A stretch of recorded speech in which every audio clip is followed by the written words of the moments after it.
terkait dengan perspektif antropologi kesehatan tentang penyakit kronis dan juga terkait dengan chronic care model serta bagaimana peran perawatnya nanti ya terkait dengan hal ini. Nah, ini mungkin dari kemarin beberapa pertemuan lalu ya, mungkin materi juga tentang antropologi. Nah, ini saya dulu jurusan IPA, kemudian masuk di keperawatan, tapi kok ada mata kuliah isinya antropologi ini, kenapa? Ya, apa saya salah jurusan? Ya, inilah IPS ini jadinya. Mungkin ada beberapa sebagian yang bertanya-tanya seperti itu ya. Nah, jadi memang dalam keperawatan ya kita memang terkait dengan bagaimana nanti proses penyakit ya, kemudian juga penata laksanaan dan sebagainya. Dan mungkin memang terkait dengan sains IPA mungkin ya kalau mungkin di SMA dulu ya kebanyakan biologi seperti itu. Nah, tapi perlu kita ingat lagi, kita tidak hanya fokus pada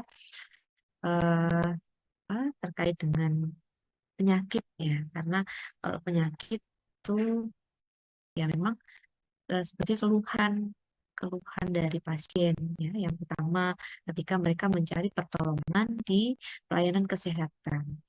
Nah, namun dalam hal kita memberikan asuhan keperawatan, dalam hal kita memberikan jasa ya sebagai seorang perawat, nah itu kita perlu untuk memahami siapa customer kita. Ya. Jadi pasien sebagai klien kita, nah ini adalah bukan artinya kita tidak berhadapan dengan mesin, tidak berhadapan dengan robot ya, tapi ini adalah manusia yang mana memiliki karakteristik, memiliki sifat, atau mungkin juga memiliki latar belakang yang berbeda-beda. Nah, sehingga kita tidak bisa menyamakan dalam hal cara kita atau mungkin metode kita dalam memberikan asuhan keperawatan kepada semua orang secara sama. Ya, jadi kita harus pahami mungkin di awal kita sudah banyak belajar ya tentang bahwa manusia itu seseorang yang unik, nah, yang berbeda satu orang dengan yang lain ya, yang mana tidak sama. Mungkin sama-sama dari keluarga yang sama, misalkan adik kakak, nah, itu bisa jadi juga memiliki karakteristik yang berbeda. Bahkan yang anak kembar pun mungkin kembar identik yang sama wajahnya, tapi sifat karakteristiknya, nah itu bisa jadi tidak sama ya, berbeda sesuai dengan bagaimana dia menginternalisasi faktor-faktor mungkin lingkungan ya, kemudian mungkin dalam interaksi sosial yaitu dalam kehidupannya, pengalaman-pengalaman hidupnya, nah itu bisa mempengaruhi. Nah, sehingga untuk kita bisa memberikan asuhan keperawatan yang optimal dengan karakteristik pasien yang berbeda-beda, nah tentu kita perlu bisa tahu ya bagaimana mana metode yang pas, bagaimana menentukan oh ini cocok nggak dengan pasien ini, oh atau pasien ini karakteristiknya yang bagaimana, yang akhirnya nanti saya harus beradaptasi atau menyesuaikan yang seperti apa. Nah, itu menjadi satu ilmu tersendiri yang perlu untuk dikuasai kita sebagai perawat untuk mempelajari manusia. Ya, jadi yang mungkin di pertemuan sebelumnya sudah dijelaskan apa itu antropologi ya. Jadi, nah ini satu ilmu tersendiri yang mana kita mempelajari tentang manusia ya, dari antropos dan logos ya, ilmu yang mempelajari tentang manusia. Yang tentunya kalau dalam hal ini yang kita kaitkan dengan kesehatan. Nah, karena ini tadi kita kaitkan terkait dengan antropologi terhadap pasien dengan penyakit kronis. Nah, tentu kita juga perlu untuk memahami juga apa itu penyakit kronis. Nah, kenapa kok itu unik dan perlu untuk kita pelajari juga.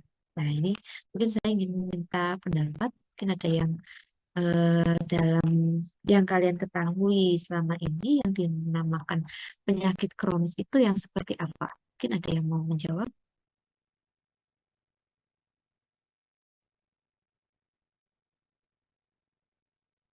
Marcelina? Baik Mas, izin untuk menyampaikan pendapat. Jadi penyakit kronis itu berlangsung dalam jangka waktu yang lama, lebih dari 6 bulan gitu Mas. Dan biasanya juga tidak sembuhnya tuh lama gitu. Oke. Ya, yang eh, penyakit yang lama ya tadi ya, dan sembuhnya lama, jadi dikatakan seperti itu oleh Marcel. Ada yang resen lagi, gimana coba? Bagaimana gimana pendapatnya? Baik, Nurse, kalau dari saya sebetulnya sama kayak Marcelina, cuman kalau apa penyakit kronis itu durasinya tuh panjang gitu, Nas. Jadi pada umumnya dia berkembangnya secara lambat gitu. Eh, Ya biasanya terjadinya tuh akibat faktor beda-beda sih, ada genetik, fisiologis, lingkungan atau perilaku kayak gitu. Makasih. Oke, mungkin bisa sebutkan bedanya dengan penyakit yang akut itu yang bagaimana?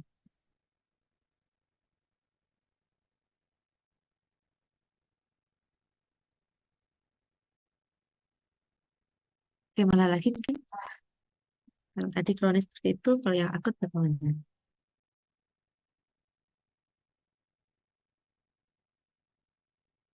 Atau yang lain?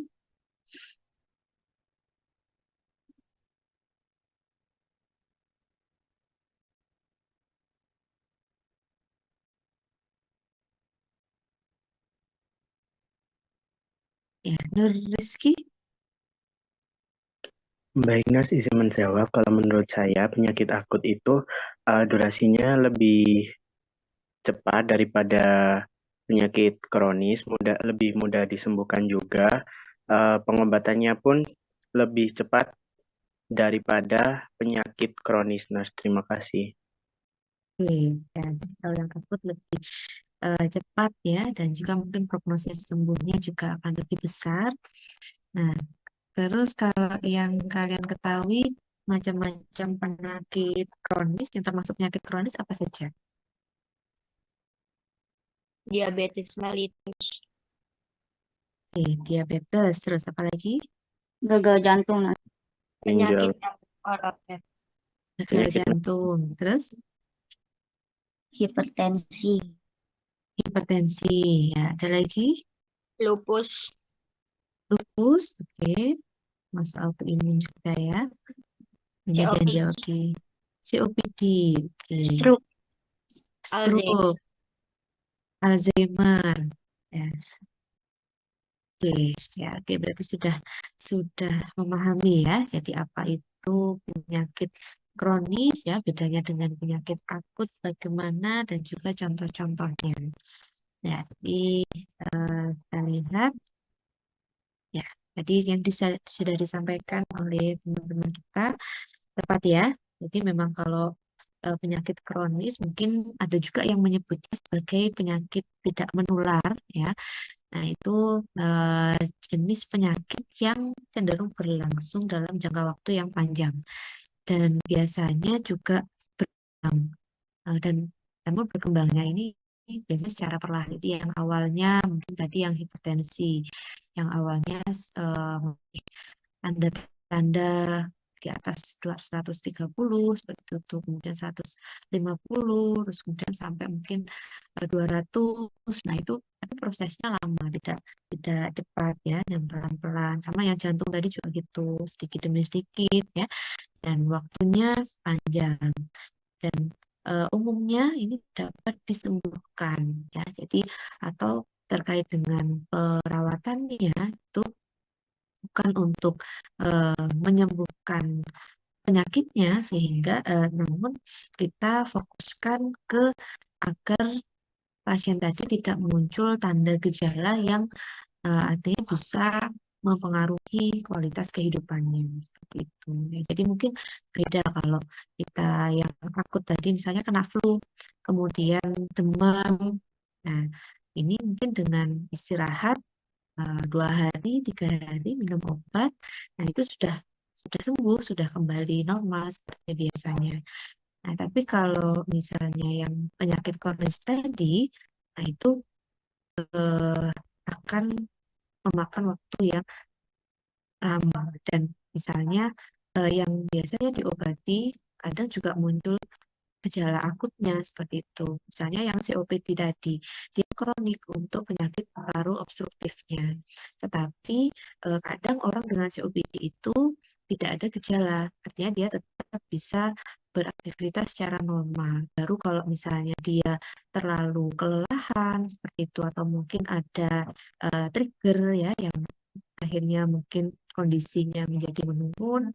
Nah, itu akhirnya mungkin muncul sesak. Nah, sesaknya ini menjadi gejala akut dari penyakit kronis. Nah, ini uniknya ya. Jadi penyakit kronis tapi muncul gejala akut. Nah, itu yang mungkin fokus pada pengobatannya. Jadi pengobatan dari simptom yang muncul.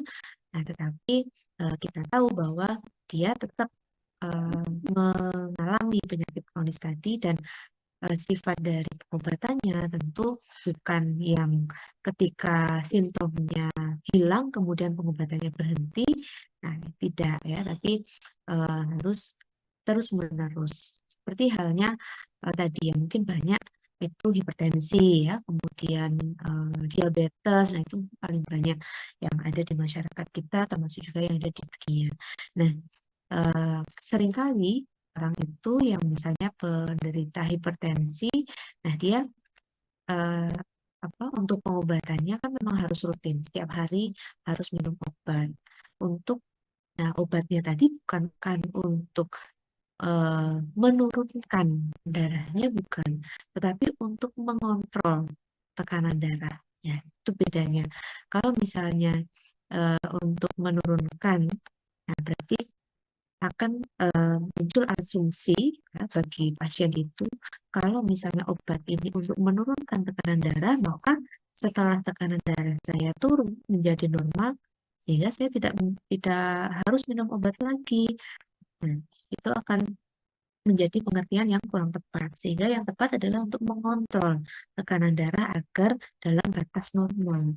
Nah, sehingga kalau tidak minum obat, maka tekanan darahnya bisa jadi menjadi kembali tidak terkontrol seperti itu. Makanya untuk minum obatnya itu terus-menerus setiap hari. Nah, ini beberapa yang mungkin tidak dipahami oleh pasien dengan hipertensi atau mungkin dengan penyakit kronis yang lainnya.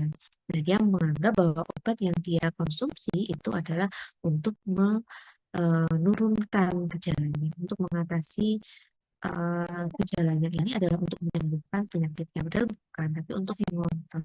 Sehingga mungkin biasanya memang ditandai dengan sudah terjadi disfungsi organ ya seperti jantung tadi. Nah, itu sudah penurunan fungsi. Nah, sehingga dibantu dengan obat adalah untuk membantu mengontrol kerja jantung yang selama ini berjalan secara fisiologisnya. Nah, namun ketika dia menganggap bahwa oh saya sudah baik-baik saja, dada saya sudah tidak sesak, dada saya sudah tidak sakit. Nah, berarti ini jantung saya sudah normal. Nah, kemudian dia akhirnya putus obat. Nah, itu yang banyak terjadi akibat kurangnya pemahaman dari pasien tadi. Nah, dan perilaku masing-masing pasien itu tentu berbeda-beda ya.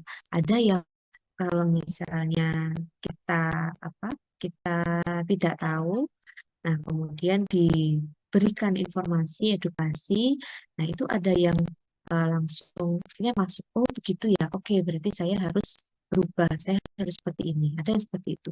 Tapi ada juga yang eh, ketika diberitahu itu mungkin dia sudah merasa tahu atau mungkin untuk mempercayai informasi yang baru itu masih susah. Nah, jadi masa sih seperti itu, akhirnya dia tidak percaya atau akhirnya eh, eh, atau bahkan ya kenapa yang penting kan yang saya rasakan sekarang seperti itu. Jadi kalau saya merasa sehat, nah berarti ya saya sudah nggak perlu minum obat lagi. Nah, untuk obatnya atau mungkin terkait gaya hidupnya, oh, berarti saya bisa kembali merokok lagi.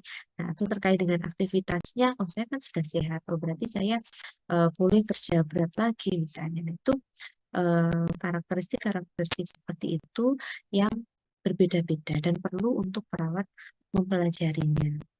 Dan semua itu juga akan sangat dipengaruhi oleh adanya kebiasaan yang selama ini dia lakukan, atau mungkin juga kebiasaan yang masyarakat di tempat tinggalnya lakukan, nah, yang mungkin yang menjadi budaya di sana. Nah, itu yang kadang kita misalnya bagaimana untuk mempelajari orang, nah, orang kan ada ratusan atau ribuan, untuk mempelajari per masing-masing orang seperti apa. Nah, sehingga dengan antropologi dan budaya ini kita bisa melihat bahwa beberapa orang ini memiliki kemiripan. Ya, kemiripan dalam artian bukan berarti sama ya, tetapi ada kemiripan yang mana nanti kita bisa pelajari dari salah satu atau beberapa budaya yang ada. Artinya kalau misalnya orang ini dari Jawa, nah berarti akan cenderung budayanya seperti budaya Jawa yang diterapkan. Atau misalnya dia dari Madura, nah berarti ada budaya atau kebiasaan Madura yang mungkin dia biasa lakukan, atau mungkin ke nilai-nilai kepercayaan yang dia anut. Nah, itu kita bisa mempelajari dari situ. Tetapi perlu juga kita ingat bahwa hal itu tidak mutlak ya. Artinya bisa saja orang Jawa tetapi tidak menganut budaya Jawa. Ada juga yang mungkin budaya lain.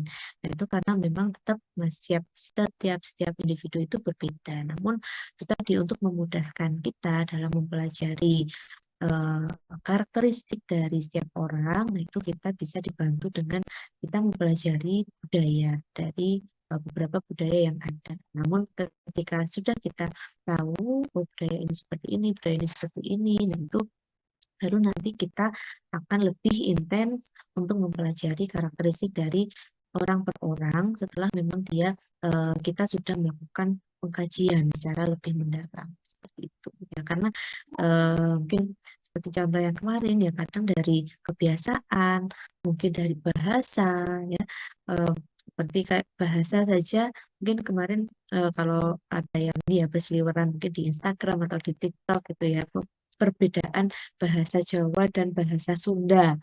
Nah, ini sama-sama menyebut gedang. Nah, tapi kalau Jawa itu adalah pisang. Nah, tapi kalau Sunda, mungkin ada yang tahu atau ada yang dari Sunda, gedang itu apa artinya? Pepaya. Pepaya ya. Atau siapa tadi yang menjawab? Nuraini. Nuraini. Apa? Lihat dari sosmed atau memang dari Sunda? Enggak, aku dari Sunda. Oh, memang dari Sunda. Oke, oke. Iya. Ya, Nurani sebelumnya tahu nggak kalau di Jawa itu gedang artinya pisang? Pernah dengar dari sosmed sih, jadi nggak terlalu kaget kalau gedang itu pisang. Oke, ya, tapi kalau pas sebelumnya itu mungkin agak aneh juga mungkin ya. Kebiasaannya gedang kan pepaya, tapi kok di situ pisang. Nah, sama seperti kebalikannya orang Jawa juga gitu. Kebiasaan gedang itu pisang, tapi loh kok jadi pepaya. Nah itu yang dari contoh bahasa aja seperti itu ya. Belum lagi nanti yang terkait kebiasaan, kemudian mungkin juga yang makanan misalnya ya, makanan. Nah, ini makanan mungkin yang paling kita tahu kan yang dari Bali ya, misalnya dari Bali tidak memakan sapi. Nah, itu juga tentu mungkin kalau orang yang belum pernah tahu seperti itu ya mungkin juga akan merasa "Loh, kenapa?" Atau mungkin juga juga awalnya juga tidak tahu. Nah, ketika tidak tahu mungkin ya karena kita menganggap kadang mungkin memakan daging sapi biasa, terus ya akhirnya kepada orang semuanya dia menganggap biasa. Padahal mungkin dalam dalam kultur tertentu, keyakinan tertentu ada yang memang tidak memakannya. Atau mungkin ada yang tidak makan lele seperti itu. Mungkin itu sudah saya contohkan ya dari teman-teman dari Lamongan, nah, itu tidak memakan lele. Nah, dan contoh-contoh yang lainnya. Nah, itu eh, perbedaan-perbedaan itu yang memang kita perlu untuk pelajari sehingga kita bisa aware ketika hal ini, dan ini bukan artinya bukan menjadi ini ya, bukan menjadi sesuatu perbedaan yang harus dipertentangkan ya, tapi kita dengan mempelajari itu akhirnya kita bisa memahami oh ternyata memang ada keberagaman, dan eh, ini adalah memang kekayaan budaya ya yang ada, sehingga kita perlu untuk juga tadi beradaptasi dan untuk memahami masing-masing budaya yang dimiliki oleh seseorang. Nah, jadi ini untuk penyakit kronis, nah tentu budaya tadi juga bisa berpengaruh ya. Misalnya tadi dari jenis makanan, kemudian mungkin dari tipe seseorang untuk mencari pengobatan. Nah, itu juga berbeda-beda ya. Ada yang memang oh saya lebih percaya ke medis. Tapi ada juga yang enggak, saya kalau ke medis itu enggak sembuh. Nah, kemudian saya mencari alternatif. Nah, itu juga terjadi ya. Jadi beberapa hal yang memang perlu untuk kita pahami bersama. Nah, kemudian dari penyakit kronis ini tentu juga ada dampak ya bagi seseorang yang mengalami atau menderita penyakit kronis. Nah, yang pertama paling sering terdampak itu adalah kualitas hidupnya, kualitas hidup yang menurun. Nah, artinya kalau kualitas hidup itu adalah bagaimana kita bisa menjalani kehidupan kita itu dengan bahagia ya, artinya dengan kita menerima kondisi kehidupan kita, baik itu dari segala kondisi ya, artinya dari mungkin kecukupan sosial ekonomi, kemudian juga bagaimana kita beraktivitas ya. Mungkin kalau terkait dengan kesehatan berarti sangat berhubungan dengan kita dalam beraktivitas dan bekerja. Nah, sehingga ketika aktivitas kita tidak terganggu, nah itu biasanya kualitas hidupnya akan baik. Nah, tapi karena tadi menderita penyakit kronis, tentu mungkin ada beberapa aktivitas yang akhirnya dibatasi, ya, termasuk juga aktivitas dalam hal jenis makanan, kemudian jenis aktivitas yang dilakukan, kemudian juga jenis pekerjaan mungkin yang dilakukan itu harus disesuaikan dengan kondisinya. Dan penyakit kronis ini seringkali mempengaruhi kualitas hidup tadi ya, karena tadi terkait dengan gejala-gejala yang mungkin muncul dari penyakit yang dideritanya. Nah, yang mungkin juga akan berulang.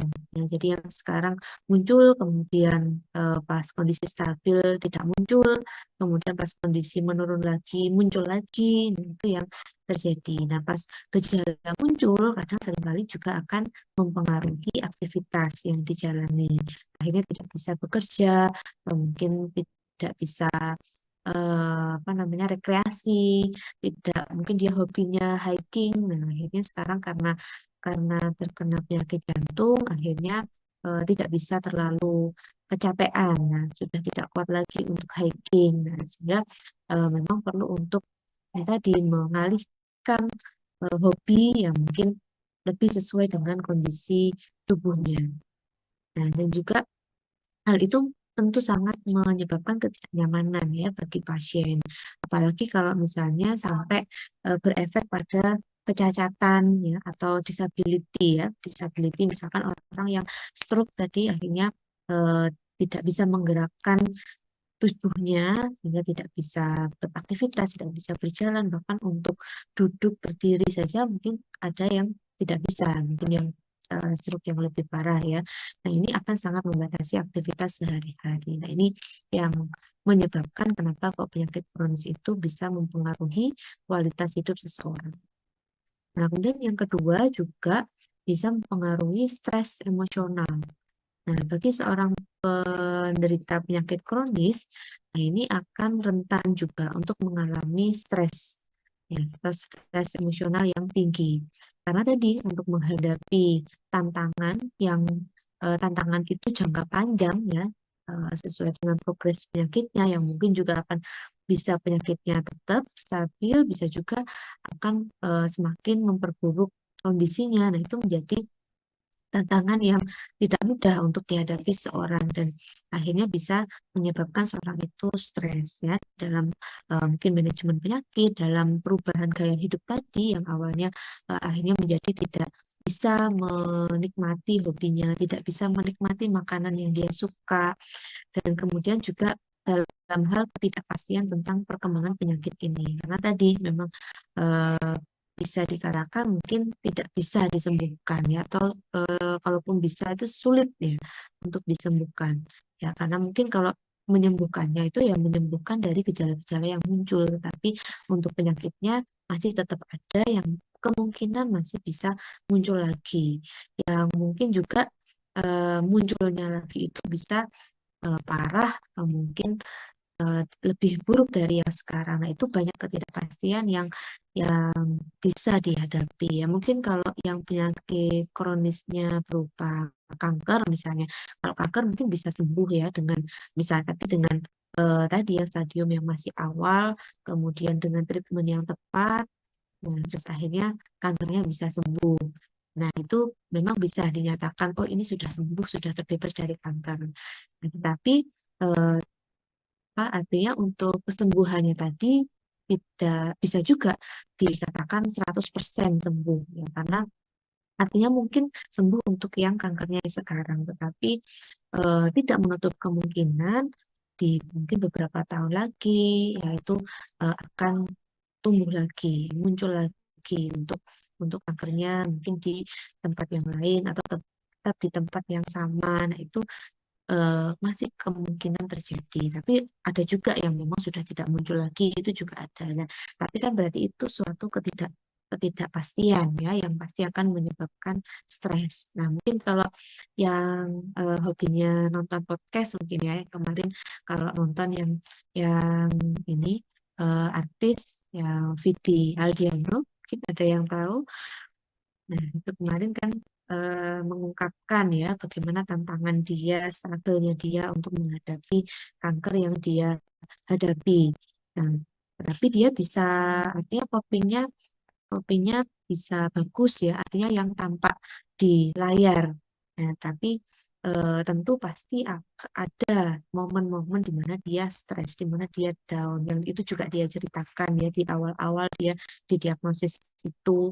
Nah, kemudian yang akhirnya dia yang penyanyi menjadi harus istirahat dan harus bolak-balik ke apa pelayanan kesehatan seperti itu. Tapi tadi dia eh, bisa ya artinya mengelola stres dan tekanannya itu sampai bahkan banyak orang yang tidak tahu ya, bahkan banyak orang yang kaget ya kalau ternyata dia sakit. Nah, sehingga seperti itu memang perbedaan ya dari karakter masing-masing orang. Ada juga yang ketika diberitahu seperti itu kemudian stres dan stresnya tidak teratasi, akhirnya eh, benar-benar down, kemudian yang malah itu justru akan memperburuk kondisi penyakitnya. Itu juga juga terjadi. Nah, sehingga sebagai perawat tentu kita harus memahami hal itu, dan kita wajar ya, artinya seseorang sakit atau didiagnosis penyakit kemudian dia merasa stres. Nah, itu suatu hal yang wajar. Nah, yang tidak wajar adalah kalau stresnya berlarut-larut, kalau stresnya berkelanjutan yang akhirnya memperburuk kondisinya, dan itu yang peran kita sebagai perawat untuk bisa membantu pasien melewati masa-masa itu sehingga bisa menghadapinya dan tidak sampai ke kondisi yang lebih buruk. Nah, itu yang kedua. Kemudian dampak penyakit tentu di bagian biaya kesehatan juga bisa berdampak ya, karena untuk proses perawatan, proses pengobatan itu pasti akan membutuhkan biaya. Meskipun sekarang misalnya ada BPJS ya, atau mungkin ada asuransi yang lain, tetapi kan tetap untuk BPJS juga perlu iuran. Kemudian atau asuransi lain juga perlu iuran. Belum lagi kalau misalnya ada obat yang tidak tercover BPJS, atau misalnya ingin naik kelas dari hak kelas BPJS yang dia terima itu biaya juga pasti akan dibutuhkan. Dan untuk penyakit kronis ya tentu akan membutuhkan biaya yang lebih banyak karena waktu tadi yang dibutuhkan memang lebih banyak untuk mengelola atau penetelasan dari penyakitnya. Dan bahkan mungkin tidak jarang memerlukan biaya yang signifikan tingginya untuk proses perawatan dan pengobatannya, termasuk jenis-jenis obatan, kemudian mungkin kunjungan ke pelayanan kesehatan, kemudian mungkin membutuhkan terapi fisik, ya. Dan ini bisa memberikan beban finansial ya yang mungkin akan berbeda juga bagi masing-masing orang. Ada yang menganggap oh ini ringan, ada yang mungkin finansialnya tinggi. Nah, untuk apa berobat ke rumah sakit yang bagus, bahkan mungkin ke luar negeri, nah itu bisa dilakukan. Tapi ada juga yang untuk mengeluarkan, untuk mendaftarkan ke rumah sakit atau bahkan mungkin untuk transportnya saja itu mereka berat ya, apalagi harus menebus itu selama beberapa tahun. Jadi menjadi tantangan ya dan dampak dari penyakit kronis tadi. Kemudian selanjutnya adalah keterbatasan fisik. Nah, jadi karena penyakit kronis itu juga sering menyebabkan keterbatasan fisik, nah ini bisa mempengaruhi kemampuan individu untuk nanti bisa menjalankan kehidupan sehari-hari. Seperti mungkin mobilitas menjadi terbatas ya, yang kalau stroke ya memang menjadi tidak bisa bergerak berjalan ya, atau mungkin yang jantung dia merasa bisa berjalan lari itu dia merasa sanggup, tapi pas beneran dia lari, nah, kan muncul nyeri dada yang hebat misalnya, atau dia muncul sesak, itu yang terjadi. Terus yang selanjutnya adalah komplikasi. Nah, ini penyakit kronis tadi seringkali juga bisa menyebabkan komplikasi yang lebih serius jika misalnya tidak dikelola dengan baik. Nah, bisa jadi contohnya misalnya diabetes. Nah, diabetes dia sudah terdiagnosis diabetes, tetapi mungkin pengobatannya tidak teratur atau mungkin dari gaya hidupnya tidak berubah, tetap mengkonsumsi makanan yang mengandung tinggi gula, atau dari aktivitasnya dia tidak banyak tidak rutin untuk olahraga, ini bisa menyebabkan mungkin gangguan mata ya. Jadi ada juga yang DM kemudian akhirnya tidak bisa melihat, itu terjadi ya, itu termasuk komplikasi tadi ya. Atau kerusakan saraf, jadi neuropati.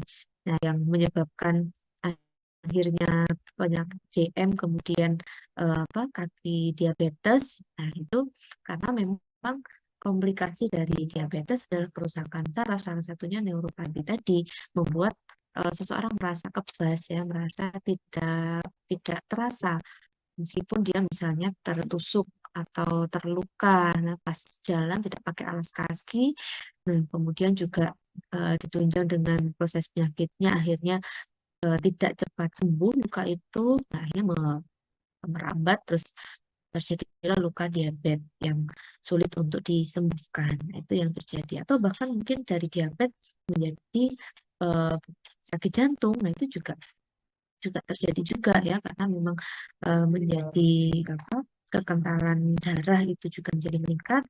Nah, kemudian dan efek-efek yang lain itu bisa menjadi komplikasi. Nah, ini yang menjadi dampak-dampak dari penyakit kronis.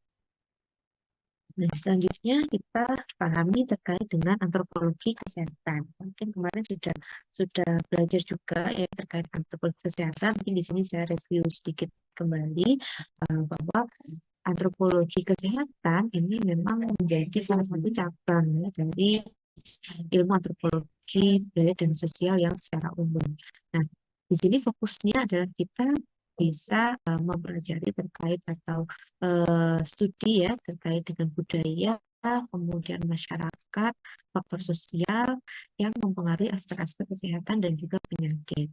Nah, di sini kita berusaha untuk memahami bagaimana budaya tadi, kemudian mungkin nilai-nilai keyakinan yang dianut seseorang, atau mungkin struktur sosial masyarakat dan juga lingkungan fisik ini bisa mempengaruhi seseorang dalam memahami proses penyakit, memahami penata laksanaan perawatan penyakit, kemudian juga mempengaruhi pengalaman yang selama ini dia dapat, dan juga praktek kesehatan maupun juga penyakit dalam berbagai kelompok manusia.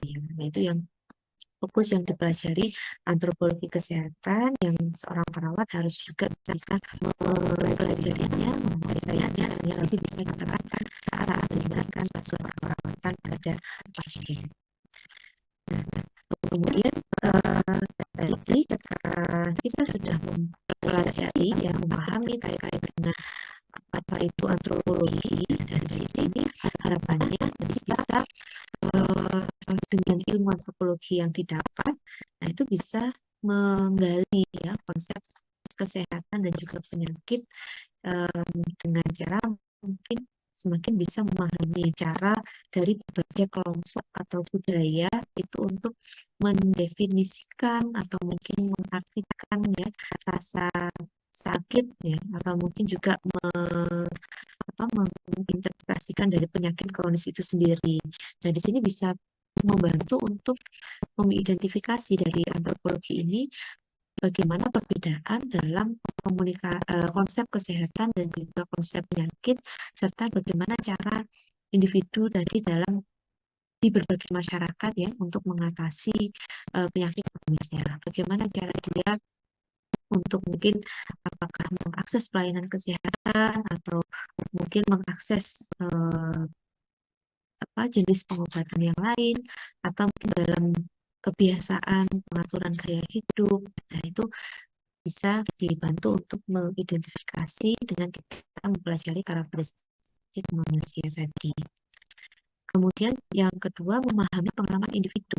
Karena dengan antropologi ini bisa mendekati jadi antropologi itu mendekati penyakit kronis ini sebagai sebuah pengalaman yang mana bisa dipengaruhi oleh beberapa faktor, seperti tadi faktor budaya, faktor sosial, faktor psikologis dan ini mencakup pemeriksaan perasaan seseorang, sampai mungkin dia mengalami stres atau mungkin ketakutan terhadap proses penyakitnya ini seperti apa, apakah saya akan segera meninggal atau mungkin akan nanti saya menjadi seorang yang tidak berguna di masyarakat.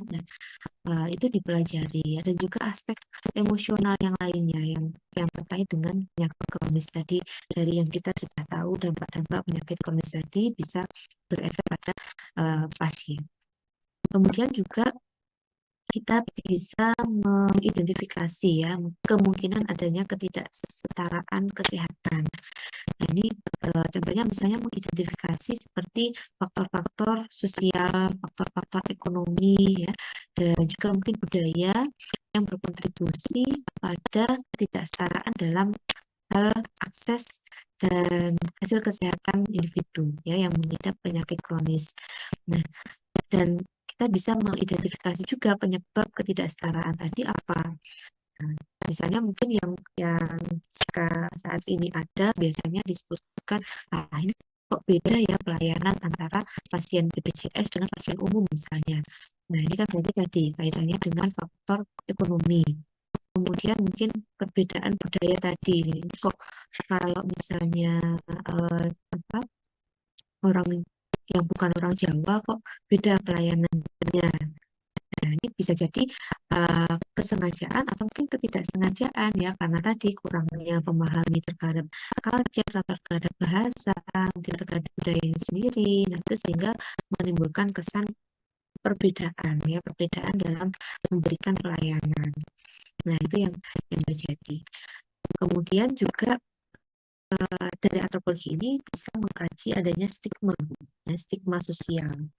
Nah, jadi membantu untuk memahami stigma sosial yang dialami oleh seseorang yang mengidap penyakit kronis dan juga dampaknya bagaimana untuk kehidupan sehari-hari mereka.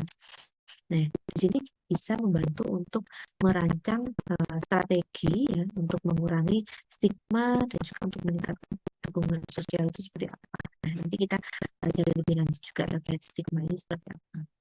Nah, kemudian dari sini kita juga bisa meneliti ya, atau mengkaji, membuat studi tentang pengobatan tradisional, pengobatan alternatif. Nah, itu juga menjadi cakupan dari antropologi kesehatan ini, di mana bisa mempelajari pengobatan tradisional atau alternatif tadi itu yang apa saja yang digunakan oleh berbagai kelompok masyarakat tertentu ya dalam mengatasi penyakit kronisnya.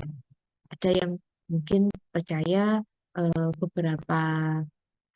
beberapa tumbuhan atau tanaman ini ada khasiat misalnya untuk menurunkan kadar gula darah, menurunkan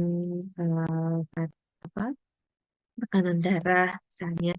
Nah, ini ada yang sifatnya memang turun temurun dari budaya ya, yang mungkin belum pernah ada penelitian sebelumnya, tapi di bagian budaya tertentu sudah mempercayai ini yang turun-temurun dari leluhurnya, misalnya.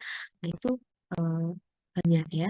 Dan juga mungkin karena sekarang saat ini sudah ilmu pengetahuan sudah semakin maju ya, dan tentunya juga banyak peneliti yang tertarik ya untuk meneliti beberapa kearifan lokal ya, budaya tertentu untuk diteliti apakah memang betul ya ini digunakan, dipercaya bisa menyembuhkan atau mungkin menurunkan, memperbaiki kondisi kesehatan seseorang. Itu banyak juga yang akhirnya dari pengobatan tradisional dan alternatif tadi itu ternyata diteliti memang terbukti memberikan dampak positif. Nah, itu juga terjadi. Nah, ini memang perlu untuk pengembangan ya.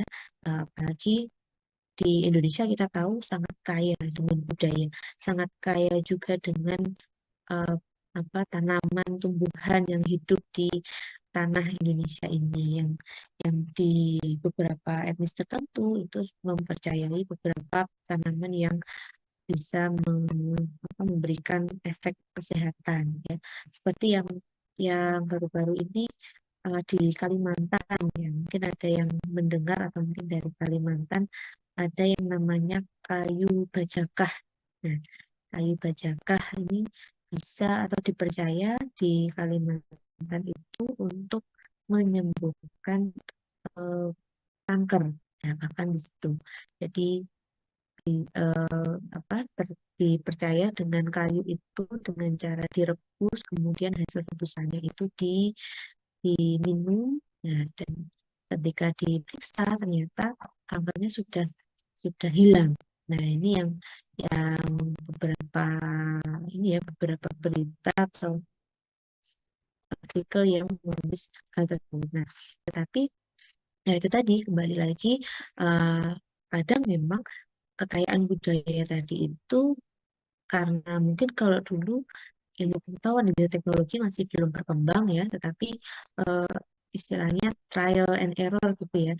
Kemudian pas dicoba kok ternyata memang berkhasiat, terus akhirnya diturunkan ke keturunannya, ke anak cucunya yang sampai sekarang masih digunakan dan eh, dan dipercaya berhasil. Nah, itu mungkin perlu juga untuk nanti misalnya diteliti dan misalnya kandungannya itu terbukti ya untuk bisa menyembuhkan atau mungkin memperbaiki kesehatan. Nah, itu nanti mungkin dari kalian mungkin ya, nanti silahkan bisa menggali kekayaan alam yang ada di Indonesia yang mungkin dengan mempelajari antropologi dan budaya ini atau mungkin di daerahnya ada yang mempercayai apa itu yang tanaman yang berkhasiat. Nah, itu coba bisa diteliti nanti diuji toksikologi, diuji kandungannya, kemudian nanti dicoba diteliti mungkin di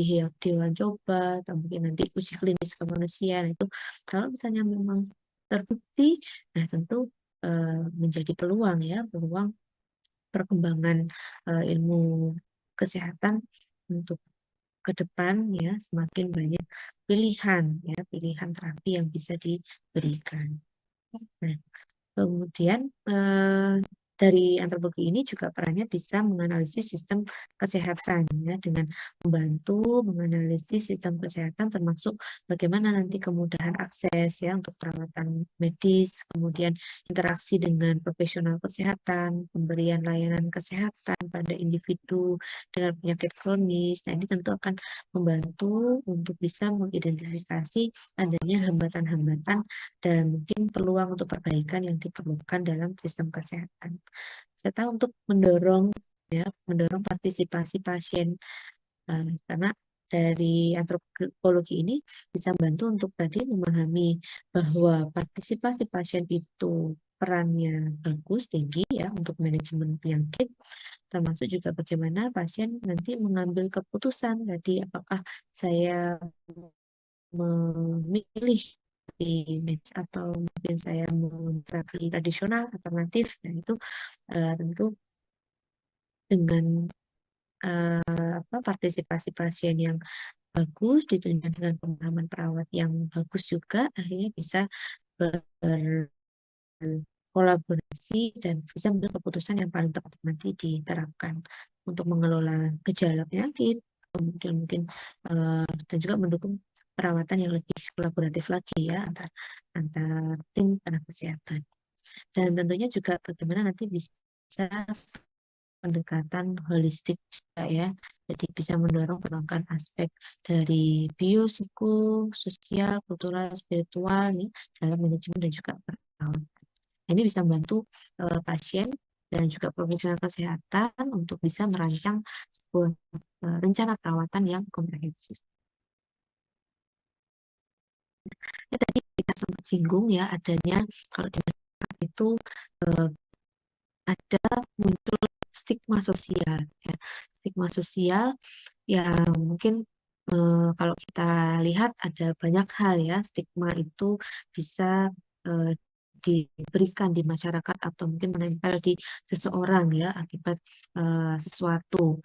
Ya, misalnya kalau dalam hal sosial yang misalnya seorang yang terbukti penjahat misalnya atau pencuri kemudian atau mungkin yang hal-hal yang sifatnya memang negatif ada juga yang kaitannya dengan penyakit ya penyakit karena dia menderita penyakit tertentu dia mendapat stigma sosial. Nah mungkin kalau yang kemarin beberapa tahun yang lalu namanya COVID, nah ini sangat sangat santer ya stigma bagi seseorang dengan COVID. Nah, bahkan dulu waktu itu efeknya juga sampai ke tenaga kesehatan. Nah, ini tahu kalau dia itu perawat, dia bekerja di rumah sakit. Nah, ini nggak boleh pulang ke rumahnya karena tetangganya takut nanti dia pulang dari rumah sakit membawa COVID, terus menularkan ke tetangga-tetangganya, bahkan sampai seperti itu. Ya, jadi stigma yang diberikan oleh masyarakat.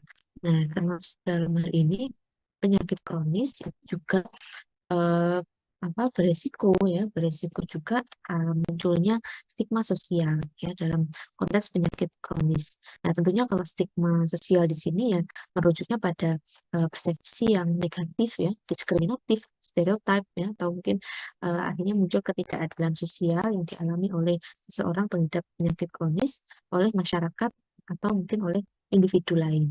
Dan ini tentu akan sangat mempengaruhi kualitas hidup dan juga kesejahteraan psikologis dari seseorang dengan penyakit kronis. Dan bisa mengurangi dukungan sosial juga yang bisa mereka terima. Dan beberapa hal terkait dengan stigma ini, yang pertama stereotip ya atau prasangka seseorang, ya, prasangka masyarakat. Nah ini sering memiliki stereotip ya dan juga prasangka terhadap seseorang dengan penyakit kronis. Nah, mereka mungkin menghubungkan penyakit itu dengan perilaku atau faktor resiko tertentu ya, misalnya merokok atau pola makan yang buruk. Nah, stereotip ini bisa mengarah pada diskriminasi atau mungkin perlakuan yang tidak adil ya, terhadap penderita penyakit kronis. Nah, diskriminasi ini sering juga akhirnya dalam berbagai aspek itu bisa terjadi ya, bisa seperti mungkin pekerjaan, dianggap ini kan orang yang sakit, jadi dia tidak produktif, artinya dalam pekerjaan didiskriminatifkan. Atau mungkin dalam hal pendidikan ini artinya mungkin di apa dikucilkan ya, atau bahkan mungkin dalam hal mencari pendidikan atau mencari pekerjaan menjadi lebih sulit karena adanya penyakit kronis yang dia derita. Nah, itu bisa terjadi. Nah, dan atau bahkan mungkin mereka diabaikan ya, atau mungkin dianggap tidak mampu melakukan tugas-tugas tertentu karena penyakit yang mereka derita. Meskipun banyak orang ya dengan penyakit kronis ini sebenarnya masih mampu ya berkontribusi secara produktif dalam masyarakat. Sehingga diskriminasi ini ya sebaiknya di ini ya dihindari ya, dan juga mungkin diberikan mungkin biasanya karena ketidaktahuan ya, biasanya karena ketidaktahuan, dan juga karena tadi justru malah semakin stigma ini semakin tinggi, dan nanti pengaruhnya pada pasien tadi juga akan semakin tinggi, yang harusnya dia masih bisa semangat, masih bisa bekerja secara produktif, tapi akibat adanya stigma ini membuat dia menjadi down, ya, membuat dia menjadi tidak bersemangat, dan yang menyebabkan dia tidak produktif bukan penyakitnya, tapi justru karena ini tadi efek-efek stigma dari masyarakat mungkin yang justru menyebabkan seorang tadi, dan makanya sekarang pun juga ramah disabilitas ya, artinya untuk semua apa instansi ya itu tidak membatasi, bahkan kalau bisa malah memfasilitasi ya, seperti diberikan jalur untuk kursi roda,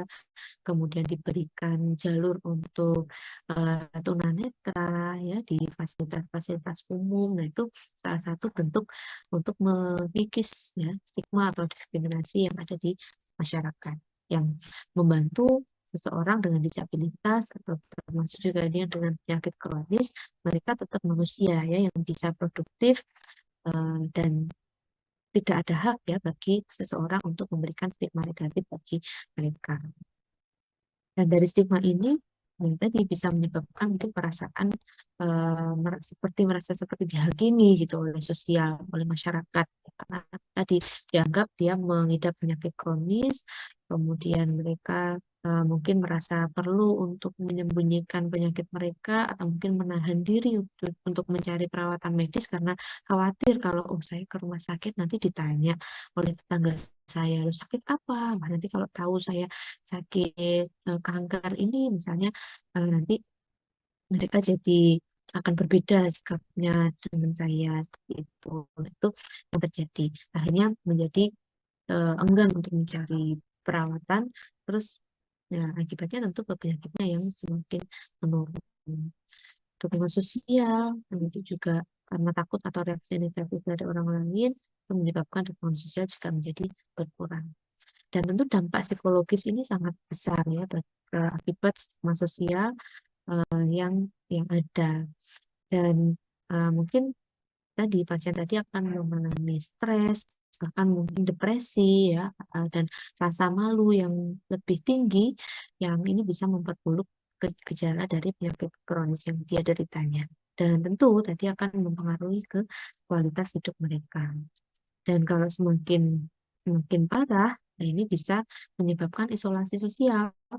Jadi pasien tadi menjadi, karena saking malunya ya untuk bertemu dengan orang lain, akhirnya mereka menjadi tidak mau berinteraksi lagi dengan orang, karena ketika dia keluar rumah terus melihat orang lain cara memandangnya itu berbeda, dan akhirnya membuat tadi seseorang terganggu dan memilih untuk mengisolasi diri atau berdiam diri di rumah karena tadi dukungan sosial dan teman-teman mereka yaitu merasa mungkin tidak nyaman atau takut ya terhadap penyakit yang diderita. Nah, sehingga penting ya untuk mengurangi stigma sosial tadi terhadap penyakit kronis dengan misalnya meningkatkan pemahaman, karena kadang ini terjadi karena ketidaktahuan ya, atau kurangnya informasi Ya, jadi perlunya untuk nanti ya sebagai perawat juga untuk memberikan edukasi ya bagi orang-orang ya tentang bagaimana fakta yang benar ya dan juga mendorong empati serta dukungan ya bagi individu yang menulis. Karena dukungan sosial dan juga pemahaman yang baik, nah ini harapannya bisa membantu penderita penyakit kronis untuk merasa lebih bisa diterima dan dapat meningkatkan kualitas hidup mereka. Nah, beberapa dampak dari stigma ya, ini ada menyebabkan penurunan dari stres emosional ya pasien yang menghadapi stigma ini sering mengalami penurunan harga diri, stres yang tinggi, ya, merasa malu, cemas, depresi ya karena merasa tidak diterima oleh masyarakat. Kemudian isolasi sosial tadi sehingga mengisolasi diri dari keluarga, teman, masyarakat dan mungkin mereka menyebabkan perasaan kesepian, kemudian penurunan kualitas hidup. Jadi mereka mungkin merasa tidak dihargai tadi ya, dan juga merasa tidak nyaman, kesulitan untuk menjalani kehidupan sehari-hari. Akan menyebabkan tertunda untuk mencari perawatan karena takut stigma tadi. Yang mungkin menunda bahkan tidak mencari perawatan medis yang diperlukan karena tadi takut di tetangganya jadi tahu kalau oh dia ke rumah sakit ternyata kemo, oh dia kanker, oh dia sudah stadium berapa ini berarti mungkin sebentar lagi meninggal misalnya. Ketakutan-ketakutan seperti itu yang akhirnya seseorang kadang memilih udah saya nggak usah ke rumah sakit aja biar orang nggak tahu kalau saya sakit. Tapi ya, bagaimana dengan penyembuhannya tentu akan sangat terganggu. Kemudian kualitas perawatan yang buruk, ya, pasien yang menghadapi stigma ini mungkin akan mendapatkan perawatan medis yang kurang optimal tadi karena dia juga tidak kurang dalam mengakses layanan, kemudian penyedia layanan juga mungkin ini ya bisa jadi karena sama-sama manusia juga mungkin dan kurangnya pemahaman tentang hal ini akhirnya juga memberikan pandangan negatif terhadap pasien tersebut dan juga mungkin meremehkan kebutuhan mereka. Kemudian dampak fisik, kesehatan yang buruk, nah ini bisa mempengaruhi kesehatan fisik pasien. Stres yang diakibatkan oleh stigma bisa mengganggu sistem kekebalan tubuh juga dan mengarah pada perburukan penyakit bahkan sampai tadi bisa jatuh pada komplikasi. Dan juga stigma internal ini yang bisa juga terjadi ya. Jadi stigma ini tidak hanya dari luar, ya, tetapi beberapa pasien ini bisa juga menginternalisasi stigma yang ada. Yaitu mereka itu mulai merasa rendah diri, merasa bersalah atas penyakit atau kondisi kesehatan mereka yang ini tentu akan menghambat proses penyembuhan dan juga manajemen penyakitnya. Nah, kemudian kalau dari judul ya yang ada di PLM ada terkait dengan model chronic care. Nah, ini yang menjadi bentuk model untuk perawatan kronis yang bisa harapannya dengan model ini itu bisa meningkatkan nanti outcome dari pasien dengan penyakit kronis. Nah, di sini kalau dilihat dari model ini ada 6 elemen utama ya. Jadi dari yang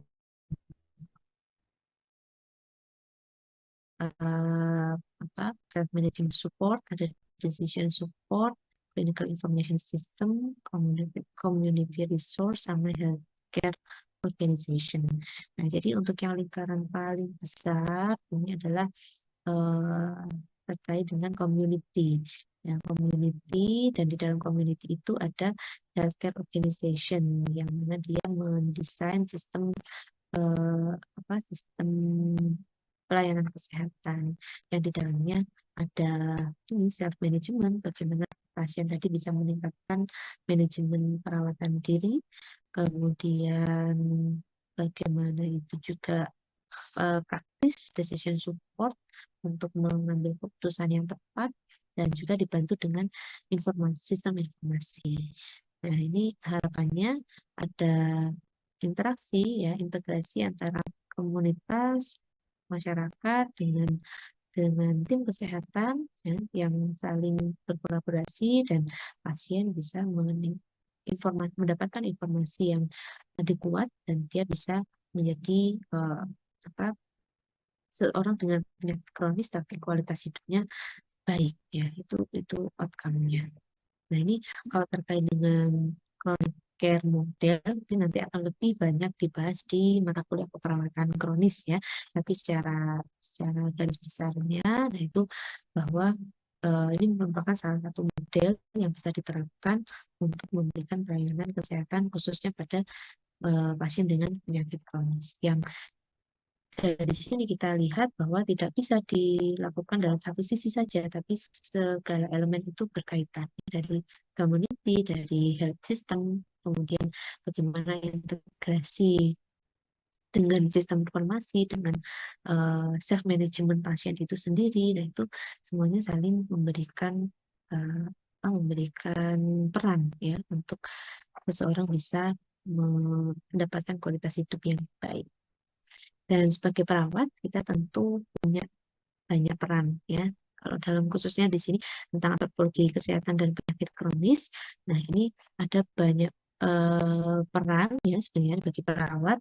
Nah, namun bisa kita kelompokkan di sini. Yang pertama adanya pendekatan holistik. Ya, jadi perawat dalam menerapkan pendekatan holistik ini dalam merawat pasien dengan penyakit kronis, nah ini diharapkan perawat itu bisa memahami bahwa pengalaman penyakit ini tidak hanya melibatkan aspek medis saja atau aspek fisik biologis saja, tetapi juga faktor-faktor budaya, sosial, psikologis. Nah, itu juga eh, perlu untuk mendapat perhatian. Nah, dan di sini perawat harus bisa membantu pasien ya dalam mengatasi perasaan karena dia memiliki penyakit kronis, terus menghadapi adanya stigma mungkin, dan juga tantangan sosial yang terkait dengan penyakit kronis. Kemudian pemahaman budaya, ya. Jadi perawat ini dapat memahami budaya, kemudian nilai-nilai yang mempengaruhi cara pasien dalam memandang penyakit kronis khususnya, dan juga bisa mengakomodir referensi atau pilihan budaya pasien dalam perawatan. Misalnya dengan mengintegrasikan praktek perawatan tradisional dalam rencana perawatan yang diperlukan sesuai dengan budaya yang dianut oleh pasien. Kalau misalnya memang budayanya tidak bertentangan dengan prinsip asuhan yang diberikan. Selanjutnya komunikasi efektif.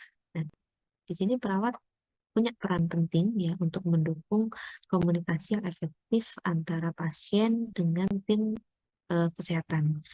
Nah, di sini perawat bisa membantu pasien untuk mengungkapkan ya kebutuhan, kekhawatiran, dan juga harapan mereka terkait dengan perawatan penyakit kronis yang dia derita. Serta juga memfasilitasi komunikasi dengan tenaga kesehatan yang lain ya, dengan dokter atau mungkin dengan tim kesehatan yang lain dalam kaitannya terkait dengan perawatan pasien. Atau kita juga punya komunikasi terapeutik ya. Nah, itu salah satu juga yang kita terapkan di sini dalam hal komunikasi. Kemudian pendidikan kesehatan. Nah, di sini perawat memberikan pendidikan kesehatan pada pasien dan keluarga. Ya, jadi satu paket ya, tidak hanya pasien saja, tapi keluarga juga kita libatkan tentang bagaimana penyakit kronis itu ya, termasuk mungkin faktor-faktor penyebab, kemudian gejala-gejala yang mungkin muncul, perawatan apa yang perlu untuk dijalani, serta bagaimana manajemen penyakit kronis itu sendiri. Dan di sini dapat mengadaptasi ya pendekatan ini sesuai dengan tingkat pemahaman dan konteks budaya pasien. Kemudian manajemen kasus. Nah, di sini perawat sering bertindak sebagai manajer kasus atau mungkin sebutannya sekarang case manager ya, yang membantu pasien dalam mengkoordinasikan perawatan yang mungkin kompleks ya. Karena seorang dengan penyakit kronis mungkin penyakitnya tidak hanya satu, bisa juga beberapa ya, sehingga dengan pengobatan terapi yang bermacam-macam dan tenaga kesehatan yang juga bermacam-macam itu bisa dikoordinasikan dengan baik. Dan di sini mereka bisa memastikan juga bahwa pasien ini mendapatkan perawatan yang tepat sesuai dengan kebutuhan mereka, menghubungkan dengan sumber daya dan juga dukungan yang diperlukan. Nah, dukungan tadi bisa juga dukungan psikososial ya. Di perawat memberikan dukungan psikososial pada pasien yang dengan penyakit kronis ini, misalnya dengan mengatasi aspek-aspek psikologis, aspek-aspek emosional ya yang pasien alami akibat penyakit kita, termasuk juga kita dalam bisa memberikan dukungan untuk mengelola stres, jangan sampai jatuh ke tingkat depresi atau mungkin kecemasan ya yang mungkin muncul sehubungan dengan penyakit kronis itu sendiri. Dan di sini perawat juga sebagai advokasi, ya, advokator untuk melindungi pasien ya dengan penyakit kronis, memastikan bahwa hak-hak mereka itu dipenuhi ya, dan juga menerima perawatan yang sesuai dan bisa membantu pasien untuk mengakses ya layanan kesehatan yang memang diperlukan. Nah, kemudian tentu untuk pengembangan ya, di penelitian dan evaluasi itu perlu untuk perawat harus lakukan ya sehingga dengan bekerja di lapangan antropologi kesehatan ini bisa terlibat dalam penelitian ya terkait penyakit kronis, kemudian bisa membantu untuk mengumpulkan data baik secara kuantitatif maupun kualitatif ya seperti wawancara atau mungkin pengamatan, observasi ya perilaku pasien untuk memahami bagaimana budaya dan juga faktor sosial itu bisa mempengaruhi pengalaman pasien. Nah, ini ada contoh kasus ya, contoh kasus yang bisa apa namanya dari kasus ini kita coba melihat peran antropologi dalam satu kasus itu bagaimana. Nah, ini misalnya untuk manajemen diabetes. Ya. Untuk manajemen diabetes, jadi ini contoh kasusnya ada Ibu Siti, ya, seorang wanita usia 55 tahun, tinggal di desa kecil di Pulau Jawa, Indonesia. Dia didiagnosis menderita diabetes tipe 2 beberapa tahun yang lalu. Kemudian Ibu Siti ini adalah ibu rumah tangga dan memiliki 3 anak. Nah, keluarganya bergantung pada pertanian sebagai mata pencaharian utama dan akses ke fasilitas medis terbatas. Dan banyak praktek kesehatan tradisional yang masih kuat di daerah ini. Nah, dalam kacamata antropologi ya kesehatan, nah di sini perlu ada beberapa langkah ya, ada beberapa langkah yang bisa dilakukan yang dengan proses pemahaman antropologi kesehatan tadi. Nah, jadi melihat kasus ini mungkin kalau kita hanya fokus pada masalah kesehatannya, berarti ya, oh ini dia didiagnosis diabetes, ya udah berarti nanti diberikan ke dokter penyakit dalam, kemudian mendapatkan terapi terapi pengobatan diabetes selesai. Nah, itu kalau kita hanya fokus ke biologisnya saja. Nah, tetapi sebagai perawat kita tidak cukup hanya seperti itu ya, karena kalau misalnya hanya seperti itu, nah berarti ya itu ya sudah selesai, berarti diberikan dokter, perawat nggak ada peran apa-apa. Nah, tapi padahal selebih dari itu sangat banyak sekali ya peran perawat yang bisa dilakukan kalau bisa memahami terkait dengan penerapan peran antropologi ini dalam suatu manajemen penyakit ya. Misalnya kalau dalam hal ini berarti contoh manajemen diabetes. Nah, yang kita perlu apa fokuskan juga di sini terkait antropologi, nah itu mungkin bisa dilihat di bagian bawahnya itu ya. Jadi dalam hal ini kita perlu pemahaman konteks budaya. Ya, karena itu tadi dia Ibu Siti ya, dia tinggal di sebuah desa kecil di Pulau Jawa. Nah, di situ kita tidak bisa semata-mata langsung mengabaikan data itu ya. Jadi itu menjadi data pengajian yang penting juga untuk kita dapatkan. Nah, karena dari sini, nah kita perlu untuk pemahaman konteks budaya lokal. Ya, jadi bagaimana kita memahami budaya lokal di daerah pedesaan Pulau Jawa itu bagaimana? Nah, caranya bagaimana? Apakah kita harus menuju ke rumahnya? Nah, artinya tidak sampai sejauh itu ya. Jadi dengan pengkajian ya salah satunya kita bisa melakukan dengan wawancara ya, dengan bertanya ke pasien, ke Ibu Siti ini tadi dan juga ke keluarganya. Kemudian selain wawancara kita bisa lakukan juga dengan observasi ya, untuk memahami eh, apa kebiasaan ya yang dilakukan, seperti misalnya pola makannya bagaimana,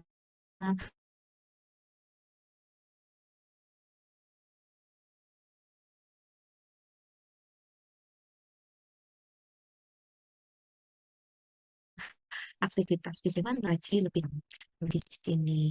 Ya, jadi pola makan di tradisional di daerah tersebut itu seperti apa? Misalnya jenis makanan ya yang umumnya dikonsumsi, kemudian cara makanan itu disiapkan, kemudian kalau misalnya memang ada yang tidak sesuai ya kita nanti masukkan data ya kita bantu untuk merancang perubahan pola makanan yang sesuai. Kemudian praktek kesehatan tradisional ini di kasus disebutkan banyak praktek kesehatan tradisional masih kuat di daerah ini. Nah, di sini kita juga perlu untuk mengidentifikasi ya praktek kesehatan tradisional apa yang mungkin digunakan oleh masyarakat setempat untuk dalam mengatasi penyakit. Nah, misalnya terkait dengan tadi penggunaan mungkin tumbuhan obat-obatan, mungkin adanya dibuat ramuan ya, atau mungkin apakah konsultasi dengan dukun misalnya. Nah, itu perlu untuk kita kaji ya, karena itu tadi perlu kita tahu. Kadang pasien kalau kita tidak tanya ya dia tidak akan cerita. Nah, kita berikan perencanaan perawatan, tapi kemudian dia eh, punya keyakinan yang lain yang juga dia lakukan atau bahkan mungkin lebih dominan ya itu yang dia lakukan, kemudian perencanaan kesehatan yang diterapkan tenaga kesehatan tidak dilakukan. Nah, itu perlu untuk kita kaji di awal sehingga eh, kita bisa menentukan perencanaan yang tepat untuk pasien ini. Kemudian dukungan keluarga dan komunitas juga perlu kita kaji. Jadi diidentifikasi peran keluarga dan juga komunitas dalam manajemen diabetes Ibu Siti ini bagaimana? Apakah ada dukungan dari keluarga dan mungkin dalam perubahan gaya hidup, pola makan, nah itu apakah sangat berpengaruh atau tidak ya? Nah itu kita bisa tanya ya, itu kita wawancara dari Bu Siti sendiri dan juga dari keluarga sendiri dan mungkin juga di situ kita gali bagaimana komunitasnya. Kemudian terkait dengan pengobatan konvensional dalam hal ini pengobatan medis ya yang yang seberapa seberapa pemahaman dan juga seberapa eh, pengobatan atau perawatan medis ini penting bagi pasien tersebut. Nah, itu kita perlu untuk kaji ya, sehingga kita bisa memastikan bahwa Ibu Siti tadi bisa mendapatkan akses perawatan yang sesuai. Misalnya di sana ada nggak rumah sakit terdekat jaraknya seberapa, atau mungkin puskesmas misalnya, puskesmas bagaimana. Nah, mudah nggak diaksesnya. Nah, itu kita perlu kaji karena misalnya sekarang posisi di rumah sakit, tapi nanti pas sudah pulang, apakah dia jauh untuk kembali ke rumah sakit ini, atau mungkin ada pelayanan kesehatan yang bisa diakses di sana. Terus yang terakhir, edukasi kesehatan berbasis budaya. Itu perlu berdasarkan pemahaman ya tentang budaya lokal, kemudian merancangkan edukasi kesehatan yang sesuai dengan konteks budaya, dan sehingga program ini bisa menekankan untuk pentingnya mungkin contohnya pemantauan gula darah terkait dengan pola makan yang seimbang, aktivitas fisik, ya. Nah, tetapi dikemas dalam format yang relevan dengan budaya setempat, ya, sehingga bisa lebih mengena ya bagi pasien tadi untuk menerima edukasi yang kita berikan. Nah, sehingga dalam studi kasus ini itu peran antropologi dalam kesehatan ini memang untuk mengintegrasikan ya aspek budaya sosial dalam manajemen penyakit diabetesnya Ibu Siti ini itu bisa membantu memastikan perawatan dan manajemen penyakit yang direkomendasikan sesuai dengan nilai-nilai budaya dan faktor sosial yang ada dalam masyarakatnya. Dan harapannya bisa meningkatkan pemahaman ya dari pasien peserta ini tentang pentingnya perawatan medis yang konsisten. Setelah direncanakan tidak sampai terjadi putus obat atau mungkin perubahan pola makan gaya hidup yang tidak sesuai. Ya, mungkin itu terkait dengan materi hari ini, peran antropologi, perspektif antropologi kesehatan tentang